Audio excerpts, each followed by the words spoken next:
potencia expresiva y están continuamente relacionados con el gran acontecimiento y con los sucesos históricos que inevitablemente le precederán en el tiempo. Hay, en la partitura de esa gran ópera cósmica, fragmentos sinfónicos relacionados con la Tercera Guerra Mundial. Sonoridades deliciosas y funestas, sucesos horripilantes, bombas atómicas, radioactividad espantosa en toda la Tierra, hambre, destrucción total de las grandes metrópolis, enfermedades desconocidas, revoluciones de sangre y aguardiente, dictaduras insoportables, ateísmo, materialismo, crueldad sin límites, campos de concentración, odios mortales, multiplicación de fronteras, persecuciones religiosas, mártires místicos, bolcheviquismo execrable, anarquismo abominable, intelectualismo desprovisto de toda espiritualidad, pérdida completa de la vergüenza orgánica, drogas, alcohol, prostitución total de la mujer, explotación infame, nuevos sistemas de torturas, etcétera, etcétera, etcétera, entremezclados con un arte sin precedentes. Se escucharon escalofriantes temas relacionados con la destrucción de las poderosas metrópolis del mundo.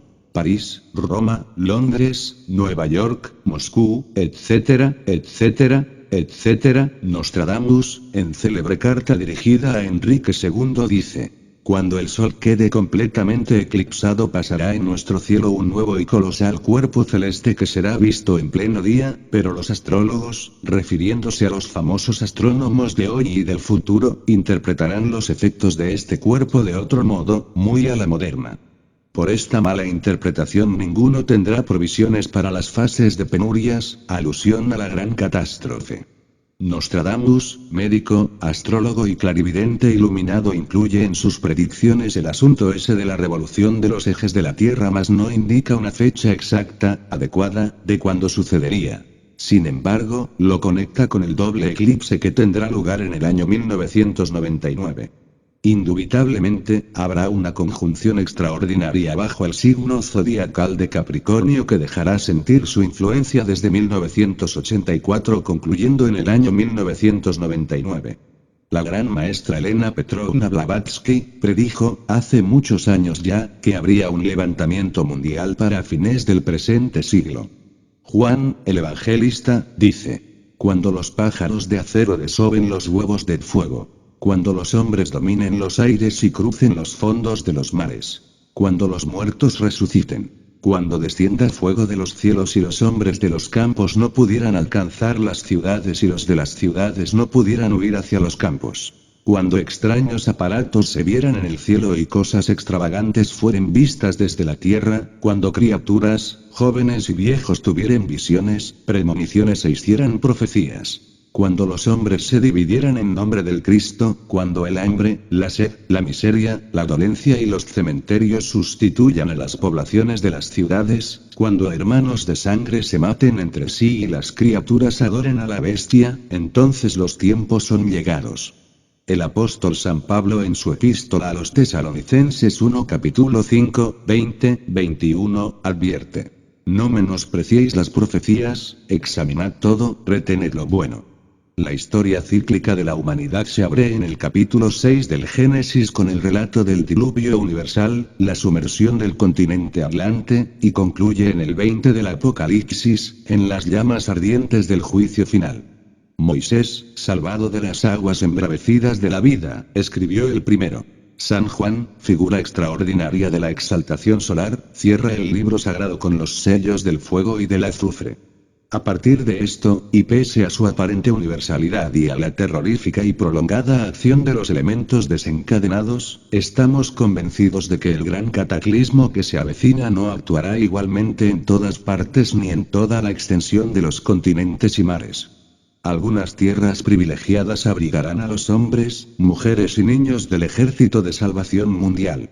Allí, durante algún tiempo, aquellas almas selectas serán testigos del duelo espantoso del agua y del fuego.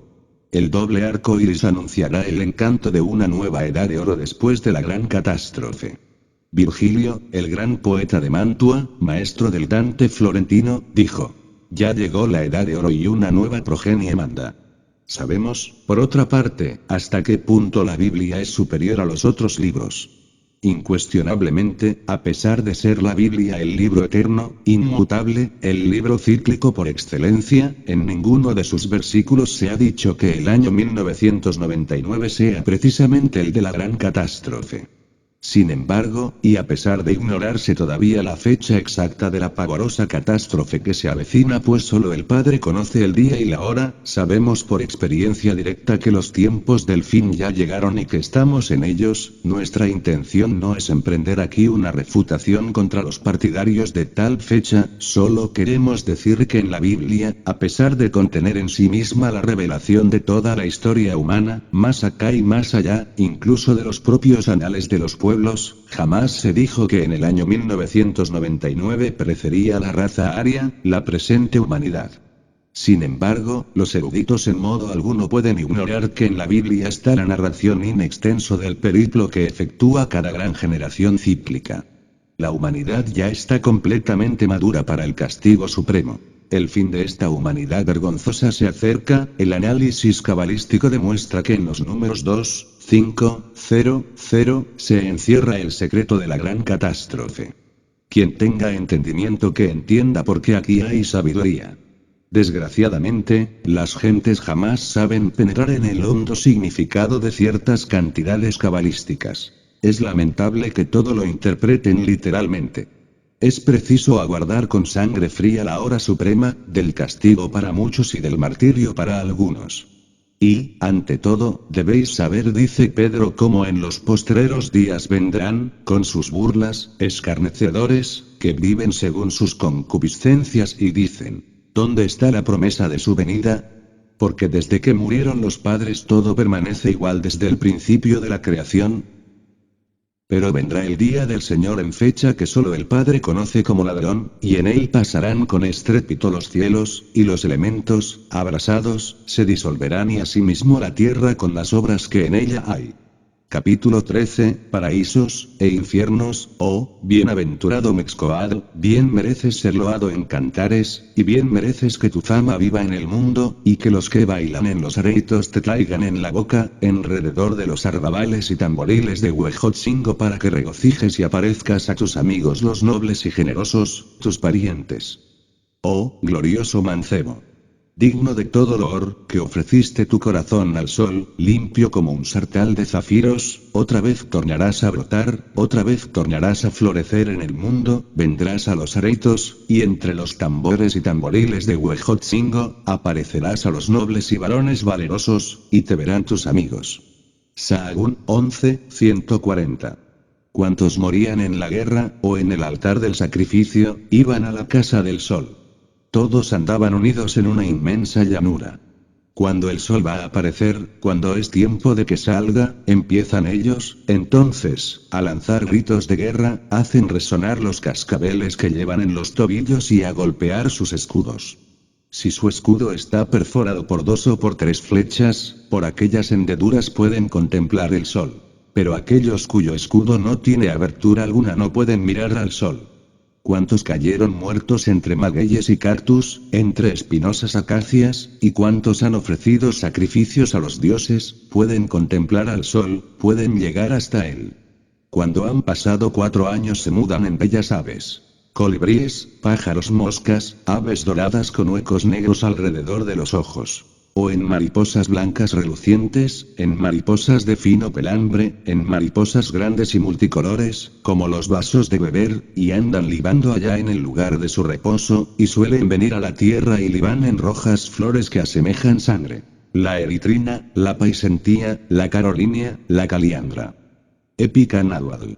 Dijeron los viejos que el sol los llama para sí, y para que vivan con él allá en el cielo, para que le regocijen y canten en su presencia y le hagan placer. Estos están en continuos placeres con el sol, viven en continuos deleites, gustan y chupan el olor zumo de todas las flores sabrosas y olorosas, jamás sienten tristeza ni dolor, ni disgusto, porque viven en la casa del sol, donde hay riquezas de deleites. Y estos de esta manera que mueren en las guerras, son muy honrados acá en el mundo, y esta manera de muerte es deseada de muchos. Muchos tienen envidia a los que así mueren, y por esto todos desean esta muerte, porque los que así mueren son muy alabados. Sahagún 11:140. Enigmáticos poemas solares, verdades trascendentales que la antropología profana desconoce. Mucho se ha hablado sobre Macara el Escamoso, el famoso dragón volador de Medea. En el Museo Británico puede verse todavía un ejemplar de dragón alado, y con escamas. El gran dragón solo respeta y venera a las serpientes de sabiduría. Es lamentable que los asiriólogos ignoren en verdad la condición del dragón en la antigua Caldea. El signo maravilloso del dragón tiene, ciertamente, 7 significados esotéricos. No está de más afirmar en forma enfática que el más elevado es idéntico al nacido por sí, el Logos, el Ajainru. En su sentido más infernal es el diablo, aquella excelente criatura que antes se llamara Lucifer, el hacedor de luz, el lucero de la mañana, el latón de los viejos alquimistas medievales. Entre los gnósticos cristianos llamados naasenios o adoradores de la serpiente, era el dragón el hijo del hombre. Sus 7 estrellas lucen gloriosas en la diestra del Alfa y Omega del Apocalipsis de San Juan. Es lamentable que el Prometeo Lucifer de los antiguos tiempos se haya transformado en el diablo de Milton. Satanás volverá a ser el titán libre de antaño cuando hayamos eliminado de nuestra naturaleza íntima a todo elemento animal. Necesitamos con urgencia máxima, inaplazable, blanquear al diablo, y esto solo es posible peleando contra nosotros mismos, disolviendo todo ese conjunto de agregados psíquicos que constituyen el yo, el mí mismo, el sí mismo. Solo muriendo en sí mismos podremos blanquear al latón y contemplar al sol de la medianoche, al Padre. Cuantos mueren en la guerra contra sí mismos, quienes logran la aniquilación del mí mismo, lucen esplendorosos en el espacio infinito, penetran en los distintos departamentos del reino, entran en la casa del sol. La alegoría de la guerra en los cielos tiene su origen en los templos de la iniciación y en las criptas arcaicas. Pelean Miguel contra el dragón rojo y San Jorge contra el dragón negro. Se traban siempre en lucha Apolo y Pitón, Krishna y Kalilla, Osiris y Tipón, Bel, y el dragón, etcétera, etcétera, etcétera. El dragón es siempre la reflexión de nuestro propio Dios íntimo, la sombra del divino logo y que desde el fondo del arca de la ciencia, en acecho místico, aguarda el instante de ser realizado. Pelear contra el dragón significa vencer a las tentaciones y eliminar a todos y cada uno de los elementos inhumanos que llevamos dentro. Ira, codicia, lujuria, envidia, orgullo, pereza, gula, etcétera, etcétera, etcétera, quienes mueren en el altar del sacrificio, es decir, del sacro oficio, en la novena esfera, van a la casa del sol, se integran con su Dios. En la tierra sagrada de los Vedas, Arjuna tiembla y se estremece en pleno campo de batalla al comprender que debe matar a sus propios parientes, sus múltiples yoes o defectos psicológicos del ejército enemigo. Para los mexicanos auténticos, lo que determina el lugar al que va el alma después de la muerte es el género específico de la misma y el tipo de labores que en vida tuviera tal difunto. Aún los guerreros enemigos que han muerto en la dura brega o que, capturados como prisioneros, fueron sacrificados en el Tezcatl, la piedra de los sacrificios, ingresan al sublime reino de la luz dorada, el paraíso solar. Estos tienen un dios especial, quiero referirme a Teoyaomiki, la deidad de los enemigos muertos. El aspecto esotérico de este tema de la religión popular es trascendental. Entender esto es impostergable. Los cristianos también deberían venerar a los santos de otros credos, religiones y lenguas. Las mujeres muertas en parto, que dichosas moran en el paraíso occidental sabiamente denominado Zincalco, la casa del maíz, son también muy veneradas. Indubitablemente, antes de transformarse en diosas, las féminas muertas en parto gozan de extraordinarios poderes mágicos, según afirma la religión de Anáhuac. Dícese de la mujer que ha muerto de parto, que ha vencido al enemigo. Los jóvenes guerreros codician su brazo derecho y tratan de apoderarse de él porque éste los hará invencibles en el combate, motivo por el cual tales cadáveres fueron siempre debidamente vigilados por hombres del clan, armados de punta en blanco a fin de evitar la mutilación. Resulta interesante que tales mujeres, antes de convertirse en diosas, bajen a la tierra convertidas en fantasmas terroríficos y de mal agüero, llevando por cabeza una calavera y con manos y pies provistos de garras, según dicen los misterios de Anáhuac. Estados post-mortem extraordinarios los de aquellas nobles mujeres que mueren en el parto. Aquel desmayo de 3 días mencionado por el bardo Todol